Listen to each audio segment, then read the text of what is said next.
Hello. तो कैसे हैं आप लोग। आगे हम 7th लेक्चर में इलेक्ट्रिक फील्ड के इसमें जो भी सर ने क्वेश्चन कराए हैं तो मैं आपका बायो रामलाल उसको सॉल्व करवाऊंगा। स्टार्ट करते हैं। ये कुछ देखा देखा सा नहीं लग रहा है क्वेश्चन। हमने 4 केस डिस्कस किए थे। ये अगर माइनस क्यू है तो एफ नेट नीचे की तरफ लगेगी और ये वापस नीचे आएगा, और अगर वापस आया तो एस एच एम करेगा। ठीक, अगर एस एच एम कर रहा है तो ये जो नेट फोर्स है ये हमने निकाली है पहले ही, जिसको मैंने बोला था याद करने के लिए। क्या हो जाएगी, 2k capital Q small Q divided by A square plus R square का पावर 3/2। ठीक है, अब एस एच एम होने के लिए क्या कंडीशन चाहिए। एस एच एम होने के लिए हमने पहले ही पढ़ा है, एम्पलीट्यूड जो है वो बहुत छोटा होना चाहिए। एस एच एम का कंडीशन था, एस एच एम पढ़े हैं। तो आर बहुत छोटा होगा तो उसका स्क्वायर और छोटा होगा तो ये 0 हो जाएगा। अब ये अगर 0 हो गया तो मेरा ये स्क्वायर से ये रूट है कैंसिल हो गया, तो क्या बचेगा, तो सिर्फ बचेगा 2k capital Q small Q divided by a का क्यूब बच जाएगा is equal to f net. अब एफ नेट क्या होता है, m is equal to m a. F net क्या होता है, एक काम करें हम इसको एल ले लेते हैं। हम इसको एल ले लेंगे, क्यों लेंगे आगे समझ में आएगा। तो force is equal to mass into acceleration होता है, हम इसको एम ए ले लिए, तो M A is equal to 2k capital Q small Q divided by L का क्यूब। अब यहाँ से हमको निकालना क्या है सवाल में, पीरियड ऑफ ऑसिलेशन, मतलब मुझे टाइम पीरियड निकालना है। तो टाइम पीरियड कैसे निकालेंगे यहाँ से, सिंपल है क्या, सिंपल है। इस m को इस साइड लेके जाओ तो a is equal to 2k capital Q small Q divided by L cube divided by m हो जाएगा। अब ध्यान से देखना, ध्यान से मेरी बात देखना, यहाँ पर एक कुछ एक्सप्रेशन और आया था ना, आर भी आया था भाई, आर कहाँ भूल गए। तो यहाँ आर भी होगा, यहाँ भी आर होगा और यहाँ भी आर होगा। हमने एस एच एम में पढ़ा था कि नहीं पढ़ा था ये वाली इक्वेशन। तो अगर हम इसमें रिप्लेस करें इसको तो क्या हो जाएगा, ये मेरी कुछ ओमेगा की वैल्यू हो जाएगी। तो omega square is equal to 2k Q small Q divided by L cube upon M. तो ओमेगा क्या हो जाएगा, रूट ले लेते हैं, रूट ले लेंगे तो omega is equal to root of 2k Q small Q divided by, ये रूट पूरे में है, एल क्यूब एम हो गया। अब इसको जब सॉल्व करेंगे ओमेगा क्या होता है 2π/t, तो t क्या हो जाएगा, तो ओमेगा को रिप्लेस करेंगे तो 2π/t हो जाएगा is equal to root of 2 times of k capital Q small Q divided by L cube into M. अब जब इसको हम क्रॉस मल्टीप्लाई करेंगे तो क्या हो जाएगा, t इज इक्वल टू मेरा आ जाएगा क्या, इसको जब क्रॉस मल्टीप्लाई करेंगे तो इसको रूट के अंदर लेके जाओ, तो सिंपली इसको इस साइड लाओ, इसको इस साइड लाएंगे, तो t इज इक्वल टू 2π हो जाएगा, और रूट के अंदर क्या होगा, रूट के अंदर हो जाएगा m L cube divided by 2 times of k capital Q और स्मॉल क्यू। तो ये मेरा एक्सप्रेशन आ जाएगा किसका, टाइम पीरियड का। ठीक है, अब ये चीज़ हमने पिछले वाले क्वेश्चन में, पिछले वाले लेक्चर में की थी, ऐसा कुछ आया था, एम क्यूब नीचे आया था फोर्स, तो यही तो है फोर्स के, इसमें से एक एल निकाल लेंगे तो यही तो है फोर्स। तो फोर्स ये नहीं है, मतलब इस टाइप का इक्वेशन आया था। डायमेंशन देखेंगे तो टाइम का आ जाएगा, टाइम का डायमेंशन कैसे आएगा, m into L square divided by 2k Q into Q. तो ये वाला जो पार्ट है वो मेरा क्या है, फोर्स है। तो ऊपर क्या हो गया, मास इंटू लेंथ, नीचे क्या हो गया, फोर्स। फोर्स क्या होता है एम, तो एम से एम कैंसिल हो गया, ऊपर क्या है लेंथ, नीचे क्या है एक्सेलरेशन, रूट के अंदर L2 - 2, L से L कैंसिल हो गया, तो रूट के अंदर t+2 आ गया, जो कि डायमेंशनली कैंसिल होगा तो टाइम के बराबर आ जाएगा। इसीलिए हमारा इसका जो आंसर है वो क्या आ जाएगा, t बराबर 2π root of ml cube divided by k capital cube small cube. ठीक, ये टाइम पीरियड आएगा। आगे चलेंगे अपने अगले सवाल पर। अगला सवाल क्या है भाई, अगले सवाल में हमको चार्ज बताना है। Suppose the charge on proton, बोल रहा है कि प्रोटॉन के ऊपर चार्ज सपोज करो। नॉर्मली प्रोटॉन और इलेक्ट्रॉन पर चार्ज सेम होता है, लेकिन ये बोल रहा है जब क्वेश्चन में ही कि सपोज करो स्लाइटली डिफरेंट है, इलेक्ट्रॉन पर ये है और प्रोटॉन पर ये है, ठीक है। नेट इलेक्ट्रोस्टैटिक फोर्स और ग्रेविटेशनल फोर्स जो हाइड्रोजन एटम की है डी डिस्टेंस पर रखा वो जीरो है। मतलब इसका मतलब कि ग्रेविटेशनल फोर्स बराबर हो जाएगी इलेक्ट्रोस्टैटिक फोर्स के। ग्रेविटेशनल फोर्स कैसे लिखेंगे बताओ? ये इलेक्ट्रॉन का मास, ये प्रोटॉन का मास। ग्रेविटेशनल फोर्स क्या होती है? Gmm। तो यहाँ पर मास ऑफ प्रोटॉन हो जाएगा, मल्टीप्लाई होगा तो स्क्वायर हो जाएगा, divided by D square is equal to electrostatic force क्या होती है? K इंटू चार्ज का स्क्वायर। तो यहाँ पर चार्ज एक्स्ट्रा वाला यही बचेगा और डी स्क्वायर से टी स्क्वायर कैंसिल हो जाएगा। तो जो डेल्टा ई है हम उसको स्क्वायर रूट ले लेंगे तो क्या होगा? रूट के अंदर G बाई के multiply by mass of proton का स्क्वायर बचेगा। अब इसको रूट से बाहर निकालेंगे तो मास ऑफ प्रोटॉन ऐसे बाहर आ जाएगा और ये G बाई के हो जाएगा। मास ऑफ प्रोटॉन क्वेश्चन में दिया है 1.67 इंटू 10⁻27, ठीक है। और G की वैल्यू क्या होती है? 6.6 इंटू 10⁻11। के की वैल्यू क्या होती है? 9 इंटू 10⁻+9। अब ध्यान से देखना, हम इसको सॉल्व करेंगे तो इसको 1.6 10⁻27 ही रखेंगे। इसको कुछ हम छाछट कर देंगे और इसको हम एक पावर बढ़ा देंगे, ये ऊपर जाएगा तो -9 बन जाएगा, ठीक। -9 बन जाएगा, डिवाइडेड बाई 9। 9 से इसको डिवाइड करेंगे तो 9 सत्ते 63 लगभग 7 के बराबर आ रहा है और ये पावर -21 हो जाएगा। 9 सत्ते 63, तो एक काम करते हैं, एक जीरो और बढ़ा देते हैं तो ये 22 हो जाएगा, तो रूट से बाहर निकालना आसान होगा। तो 1.6 70 का रूट क्या आ जाएगा? 8 8 64 8.1 ऐसा कुछ आएगा क्या? 8.1 समथिंग आएगा, ठीक है। 10⁻22 को बाहर रूट के बाहर निकालेंगे तो 11 आ जाएगा, ये 11 आ जाएगा, मल्टीप्लाई बाई 10⁻27 पहले से था तो इसको इससे मल्टीप्लाई करेंगे तो कुछ 15 के आसपास आंसर आएगा और ये हो जाएगा 10⁻38।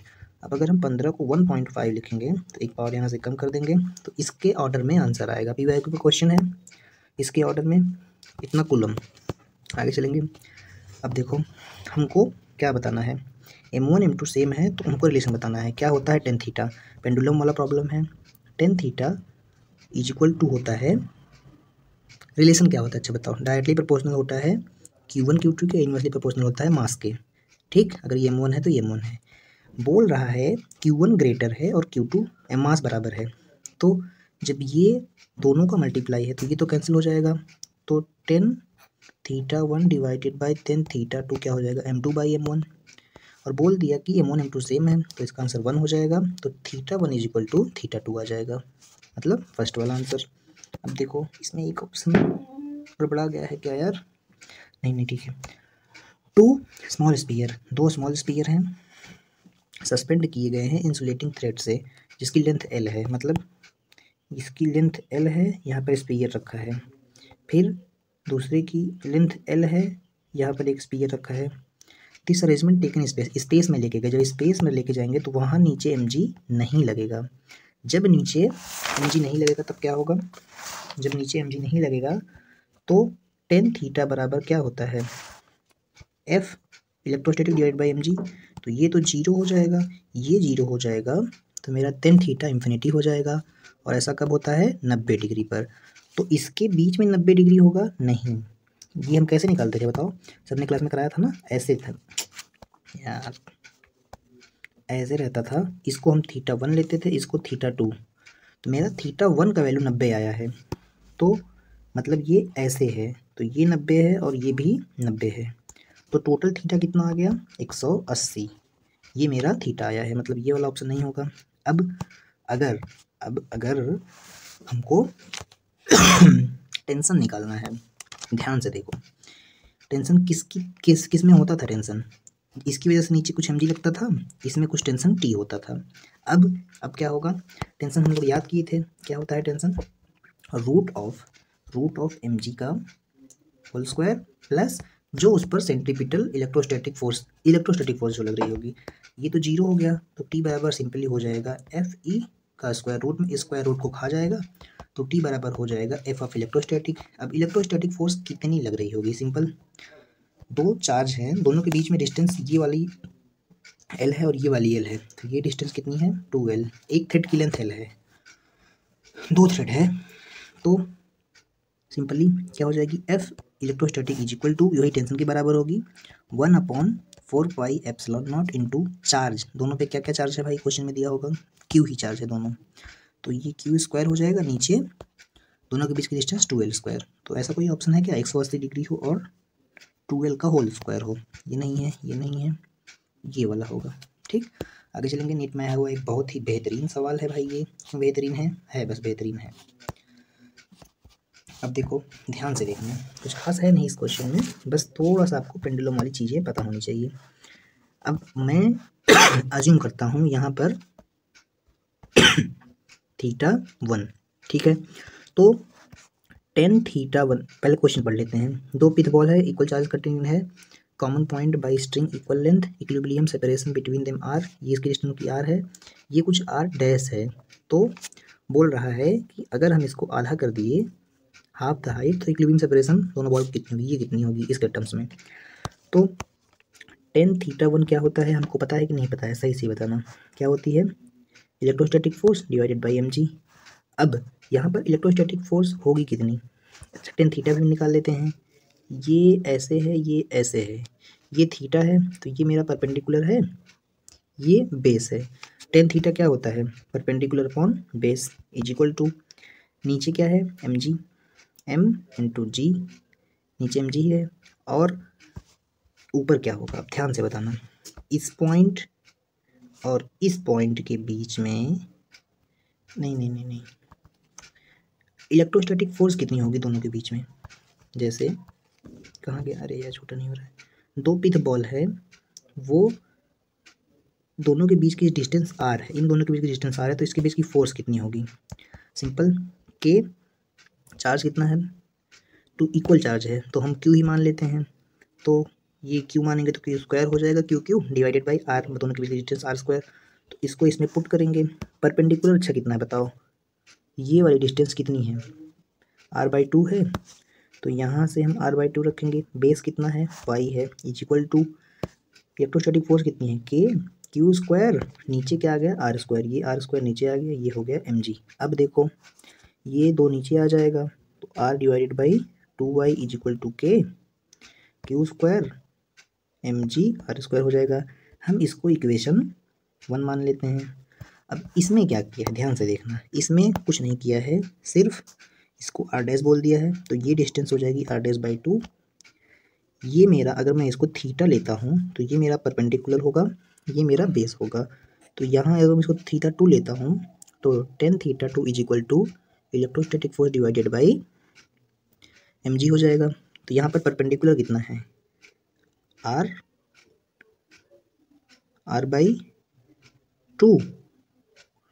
r/2 है, एक सेकेंड, हाँ r/2, बेस कितना है y/2 इज इक्वल टू क्या हो जाएगा, 2 से 2 कैंसिल हो जाएगा, जब ये नीचे आएगा तो एफ इलेक्ट्रोस्टैटिक क्या निकाले थे हम, एफ इलेक्ट्रोस्टैटिक निकाले थे के क्यू स्क्वायर, नीचे आर। अब ध्यान से देखना, आर क्या है यहाँ पर, आर डैश है, तो ऊपर डैश रखेंगे तो 1-2 जैसा दिखेगा, तो आर डैश ऐसे लिखे हम, और मल्टीप्लाई कर देंगे mg के। अब r dash divided by y is equal to k Q square divided by r dash को इस साइड लेके जाएंगे, आर डैश का square into mg, r dash को इधर लेके जाएंगे तो ये आर डैश क्यूब बन जाएगा divided by y is equal to k Q square divided by mg। इसको इक्वेशन 2 मानो, और जो इक्वेशन 1 थी इसको भी यहाँ शिफ्ट करेंगे, तो ये r cube divided by 2y is equal to k Q square divided by mg बन जाएगी। अब इसका ये वाला पार्ट देखो और इसका ये वाला पार्ट देखो, दोनों सेम ही हैं, तो हम लिख सकते हैं आर डैश का cube divided by y is equal to r का cube divided by 2 times of y, लिख सकते हैं, वाई से वाई कैंसिल, सही है यहाँ तक, सही है, वाई से वाई कैंसिल, तो हमको आर डैश ही चाहिए था, क्यूब रूट ले लेंगे, जब क्यूब रूट ले लेंगे तो इससे ये कैंसिल हो जाएगा, तो ये सिर्फ आर बचेगा, नीचे क्यूब के अंदर √2 बचेगा और ये क्यूब होगा, मतलब ये मेरा आंसर आ जाएगा। तो ऐसा कोई आंसर होगा, देखो ऐसा आंसर एक ही है, ये वाला। आगे चलेंगे अगले सवाल पर। हमको क्या बताना है, इसमें वेक्टर फॉर्म में वेक्टर फॉर्म है, हमको कूलम्ब फोर्स बतानी है, देखो डायरेक्शन के साथ है इलेक्ट्रॉन के। अब ध्यान से बताना, जब ये कैप होता है, पहली चीज़ देखना, एक इलेक्ट्रॉन है न्यूक्लियस के अराउंड मूव कर रहा है, इलेक्ट्रॉन पे नेगेटिव चार्ज, पॉजिटिव चार्ज होगा प्रोटॉन पे, ये घूमेगा। तो जब हम वेक्टर फॉर्म में लिखते हैं, ये देखो साइन दिया है, तब हम साइन के साथ लिखेंगे, तो एक माइनस ई होगा, एक ई होगा, मतलब माइनस ई।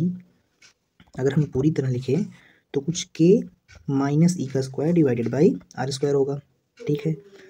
जब हम इसको वेक्टर फॉर्म में लिखते हैं तो या तो इसको ऐसे लिखेंगे, ये है, तो हम इसको कैसे कन्वर्ट करते हैं, e square divided by r cube कर देते हैं और इसको आर कर देते हैं, या ई स्क्वायर इसको आर कैप कर देते हैं। जब इसको कैप में कर देंगे तब यहाँ पर आर स्क्वायर लिख सकते हैं, ये दोनों सही होता है वेक्टर फॉर्म के लिए, ये वाला भी सही होता है और आर कैप रखेंगे तो स्क्वायर होगा। ये तो सही था, लेकिन यहाँ पर साइन गलत दे दिया है। अब ये वाला देखो, जब कैप होता है तो स्क्वायर होता है, क्यूब नहीं, जब कैप होता है तो स्क्वायर होता है, क्यूब नहीं। अब यहाँ पर देखो, ये करेक्शन था, मैंने कर दिया है पहले ही। यहाँ पर जब क्यूब है तो ऊपर आर डायरेक्शन के साथ होगा, इसलिए ये वाला आंसर होगा हमारा। मिलते हैं हम अगली क्लास में, तब तक के लिए ओके बाय।